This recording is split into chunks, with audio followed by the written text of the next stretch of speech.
이번 시간에는 그 앞에서 객체지향 개념을 좀 설명을 했죠.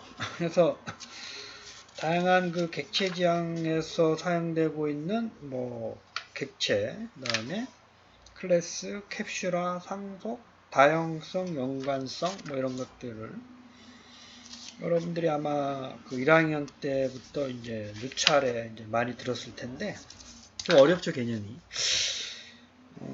그럼에도 불구하고 이제 그 개념을 이해를 하고 있어야 그 객체지향적 그 언어를 이용해 가지고 원하는 개발을 할 수가 있어요. 그래서 그 개념은 이제 여러분들 계속 반복해서 듣고 여기 시간에서는 사실 이제 앞부분에 좀 얘기를 먼저 하고 시작을 했어야 되는 부분인데요. 새로 좀 추가가 이제 됐어요. 그래서 그 일반적인 앞에 있는 개념을 이제 이해하기 전 단계로서 객체지향 분석 방법이 이제 그 뭐 있다가 뭐 아무것도 없다가 갑자기 퉁 하고 나온 게 아니라 그 전에 이제 다양한 방법론들이 비슷한 접근 방법을 하고 있었어요. 그게 이제 럼바우, 부치, 제이콥슨, 코드 여든, 그 다음에 뭐 여기 책에서 소개할 건데 브라크라는 사람, 뭐 이 사람들이 이제 한 게 있는데 그 방법들이 간혹 시험 문제에 좀 출제가 되고 있어요. 그래서 좀 이해를 하고 넘어갔으면 하는 바람인데 그 다음에 이제 객체지향 설계 방법의 5가지 원칙 요거를 좀 이해를 객체지향 분석 방법론들 그 다음에 객체지향 분석의 6가지 원칙 요거를 요 섹션에서 이제 소개를 하고 있거든요. 그러니까 그거를 여러분들이 한번 정리를 하는 차원에서 이해를 했으면 좋겠습니다. 그래서 그 객체지향 분석은 OOA, 오브젝트 오리엔티드죠. 모델링이든 OOM, 어널리시스다 그러면 뭐 A, 그다음 테크놀로지 OT, 뭐 이렇게 얘기하는. 어쨌든 O라는 게 오브젝트 오리엔티드죠. 그러니까 그 프로그래밍 어떤 개발적 관점에서는 예전에는 오브젝티브 오리엔티드 전에 구조적 관점이었죠. 구조적. 그렇죠? 그래서 프로그래밍 기법을 이제 그 보면 초창기 언어들은 뭐 여러분들이 뭐 C++ 하기 전에 C 언어 자체도 객체지향적 개념이 아니죠.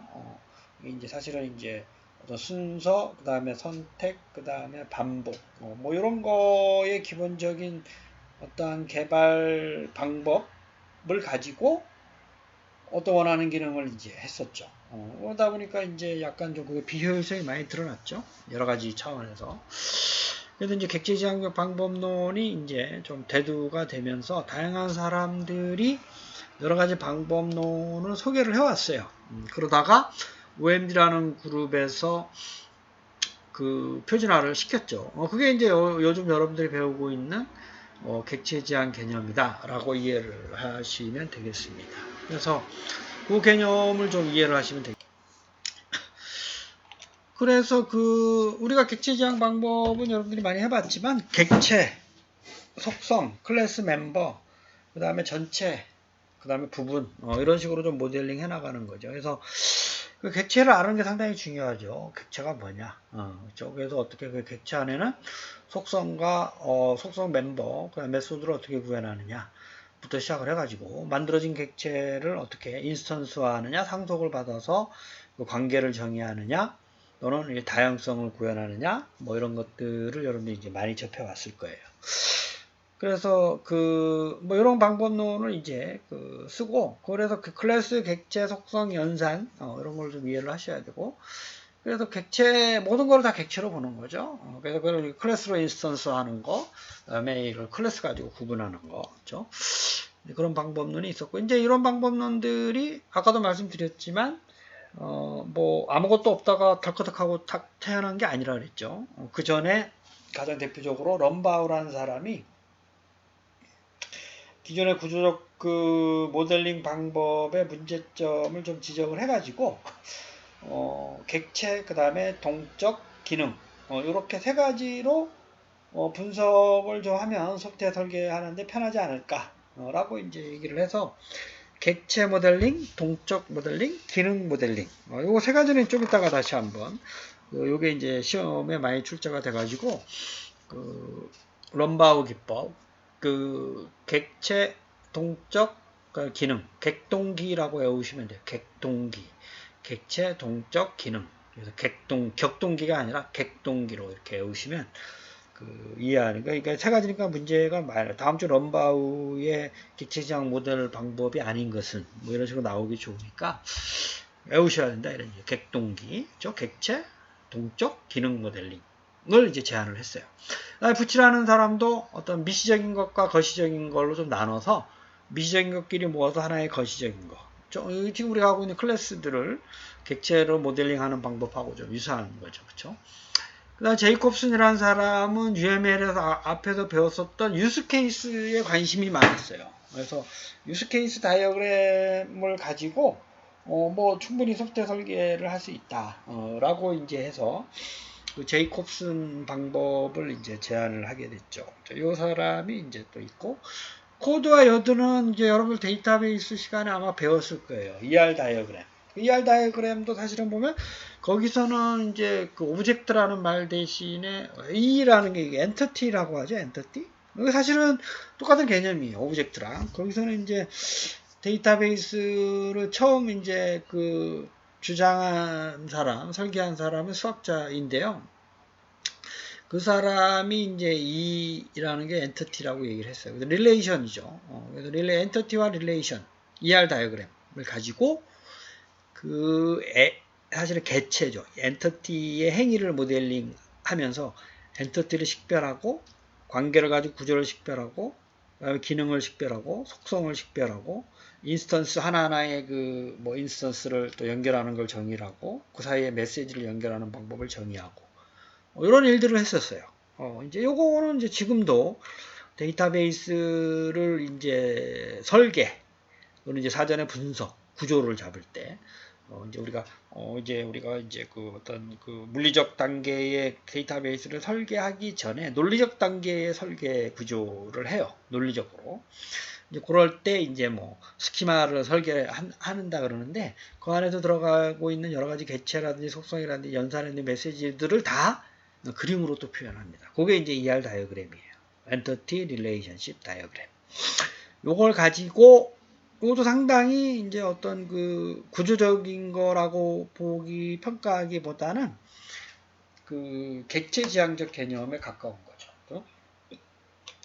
다분히 객체지향적 개념의 그 설계로서 얘기를 하는 거고, 마지막으로 이제 월프스 브로크라는 사람은 뭐 분석이나 설계나 구분 안 하고 고객 명세서, 요구사항에서 작성된 그 명세서를 가지고 설계 작업까지 연속적으로 해보자 뭐 하는 방법을 제안을 했었어요. 근데 여러분들 여기도 꼭 알아줘야 될 거는 뭐냐면, 럼바우가 시험 문제 좀 많이 나오고 있고요. ER 다이어그램 이러면 코드 여든, 이 사람을 좀 외워두셔야 돼요. 그렇죠? 그래서 데이터베이스를 설계한 초창기에 그 중요한 역할을 하셨던 분들이라서 시험 문제 가끔 나오고 있습니다. 럼바우는 객동기라고 그랬죠? 객동기. 그렇죠? 객체 모델링, 동적 모델링, 기능 모델링. 그렇죠? 우리가 이제 오브젝트들만 뽑아서 오브젝트들을 어떠한 식별하고 관계를 구명하는 이 객체 다이어그램. 그렇죠? 우리가 UML에서 사용되고 있었던 그런 개념이에요. 그 다음에 다이나믹 모델링이라고 하는 건 우리가 그 UML에서의 구조 말고 동작, 액티비티, 스테이트, 이걸 있죠. 그래서 객체들 사이에 제어, 상호작용, 뭐 동작하는 순서들의 동적인 행위를 표현하는 데 관심이 많았었죠. 이게 이제 다이나믹 모델링. 이거 세 가지, 럼바우라는 그 사람이 세 가지 방법을 제안한 거예요. 결국 소프트웨어 설계 단계에서는 객체 모델링 하고 난 다음에 동적 모델링, 객체들 간에. 그 다음에 뭐 왔다 갔다 하면 뭔가 이유가 있을 거 아니에요. 하고자 하는. 기능 모델링. 세 단계로 하게 되면, 상당히 그 소프트웨어 설계를 효율적으로 할 수 있다라는 아이디어를 낸 거예요. 지금도 UML의 이 방법을 이제 상당히 많이 인용을 하고 있고요. 저희들이 배우는 객체지향 언어도 이 방법론을 사용을 하고 있습니다. 기능 모델링은 우리가 데이터베이스에서 보면 그 데이터 분석을 하기 전 단계에서 말 그대로 또 요구사항 분석을 합니다. 인터뷰 해가지고 주로 인터뷰 방법을 하고 설문조사도 하고 뭐 여러 가지 이제 자동화 도구를 케이스 도구로 쓰긴 하지만 이제 그때 만들어진 그 어떤 기본적인 자료들을 데이터 플로우 다이어그램이라고 그래요. 그 데이터들 관점에서 왔다 갔다 하는 거를 좀 분석하는. 그거를 가지고 데이터들이 가면 뭔가 거기서 처리를 할 테니까 그걸 기능을 정의하는데 상당히 모델링 그 기능 모델링에서 유용하게 쓸 수가 있죠. 그래서 데이터 플로우 다이어그램을 그려서 또 합니다. 그래가지고 최종적으로 ER 다이어그램으로 그 코드 요든이라는 사람이 데이터 플로우 다이어그램 가지고 또 그 ER 다이어그램 그리는 또 방법론을 또 하나를 제안을 하고 그랬습니다. 그래서 그 어쨌든 요 럼바우라는 거는 세 가지 객동기 그러니까 요 앞에 있는 말을 외우세요. 객동기 이게 2020년에 이제 이렇게 여러 번 출제가 되고 있어요. 그러니까 이게 그 중요하게 보는 시각이 좀 있어요. 그렇죠? 이게 초창기 모델이지만 여전히 이 사람의 방법론을 현재 객체지향에서 상당히 많이 쓰고 있거든요. 그 ER 다이어그램은 이제 데이터베이스에서 쓰고 있는 거고, 요 제이콥슨이라는 건 UML에서 쓰고 있는 거고, 요건 기본적으로 뭐 쓰고 있는 것들이라서 럼바와 저기 요드 코든, 코드 요든, 요 사람에 대해서 제안한 방법론을 반드시 외우셔야 돼요. ER 이러면 요드 코든, 코드 요든. 객동기 이러면 럼바우. 이렇게 아우려 영어로 RUMBAUGH 그렇죠? 외우셔야 됩니다. 이거 세 가지. 그 다음에 객체지향의 그 5가지 원칙을 우리가 솔리드라고 외우시면 돼요. 여기 보면 솔리드라고 되어 있죠? 솔리드. 이 앞에 있는 글자를 따서 SOLID. 그래서 이제 이거 영어로 다 외워야 되긴 하지만 어렵긴 하지만 싱글 리스폰서빌리티 그 다음에 오픈 클로우즈드 그 다음에 리스코프 서비스 리스코프라는 사람 또 인터페이스 세그레이션 그 다음에 디펜던시 인버전 솔리드라고 외우는 것 자체도 어렵긴 하네요. 좀 하지만 이제 단일 책임 원칙, 개방 폐쇄 원칙, 리스코프 치안 원칙, 인터페이스 분리 원칙, 의존 뭐 역전 원칙 이제 이게 이제 뭐 요거 이제 2020년에 이제 출제가 돼서 새로 추가를 하고 있습니다. 그래서 하나하나씩 좀 살펴보면 단일체계, 그러니까 뭐 여러분들 실제적으로 코딩할 때 많이 쓰고 있는 방법이에요. 원칙을 그냥 외우지 않고서도 늘 그렇게 해왔었던 거일 수가 있어요. 그렇죠? 그렇게 당연히 하고 있는 것들을 이제 우리가 프린시플라고 얘기를 하잖아요. 그렇죠? 원칙, 그렇죠? 그 이제 뭐 이런 거랑 똑같은 거죠. 걸어 다니면 차 타고 다니면서 신호등 지키는 거 원칙이잖아요. 빨간불에 가면 안 된다. 당연히 지키고 있죠. 물론 이제 뭐 그걸 위반하는 사람이 있긴 하지만 객체지향 설계에서도 뭐 위반해서 뭐 하게 되면 이게 약간 코드가 꼬여 또는 기능이 제대로 안 돼. 뭐 이런 현상들이 일어나죠.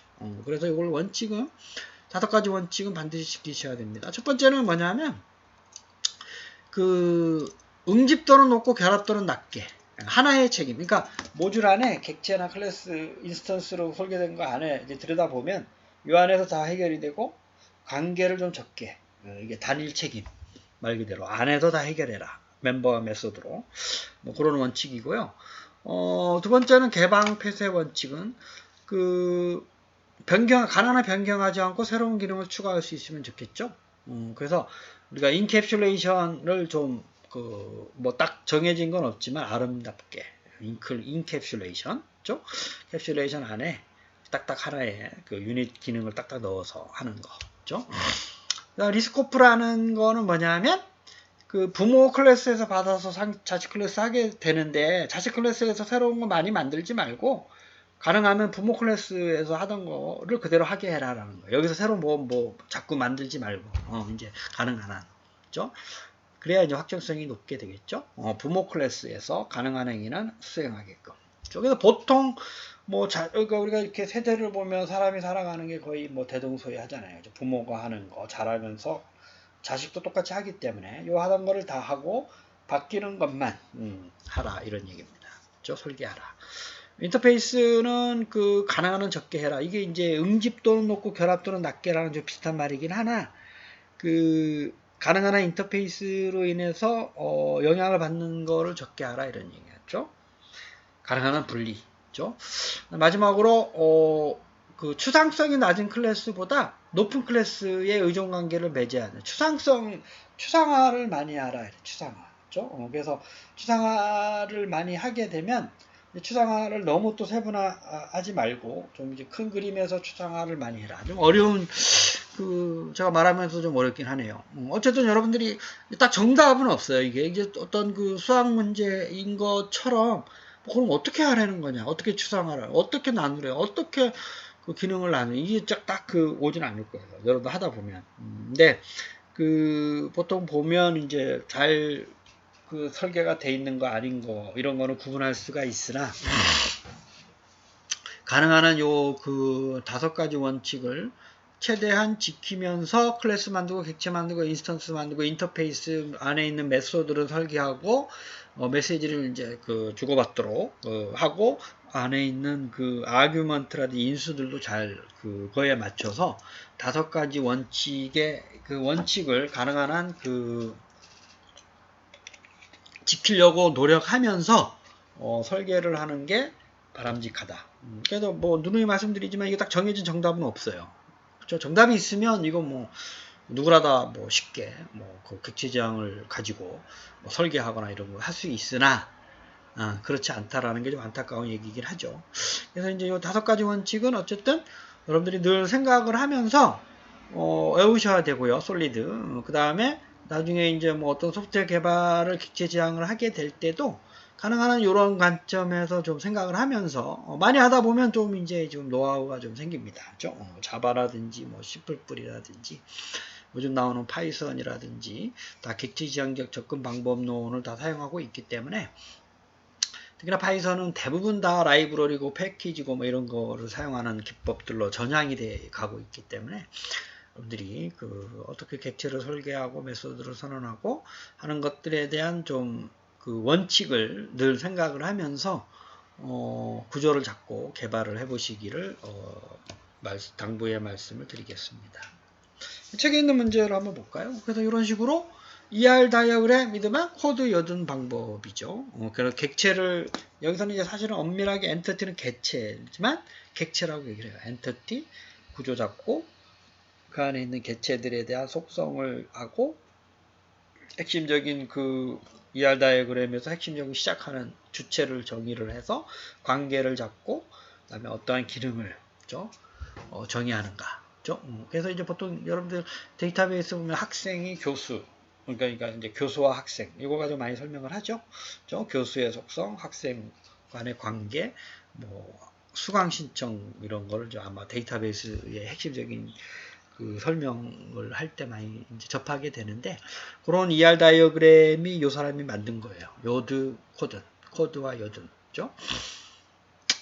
그래서 1번은 1번이고 2번의 방법은 그래픽 포기 소프트웨어 럼바우어가 아닌 객동기를 외우셔야 돼요. 객동기 이런 거는 객동기 이러면 딱 아닌 거 찾을 수가 있죠. 이게 이제 이때 출제가 됐기 때문에 외우셔야 됩니다. 객동기 격동기가 아니라 객동기로 외우시면 됩니다. 4번은 이제 5가지 원칙에 대한 설명이죠. 인터페이스 분리해야 된다.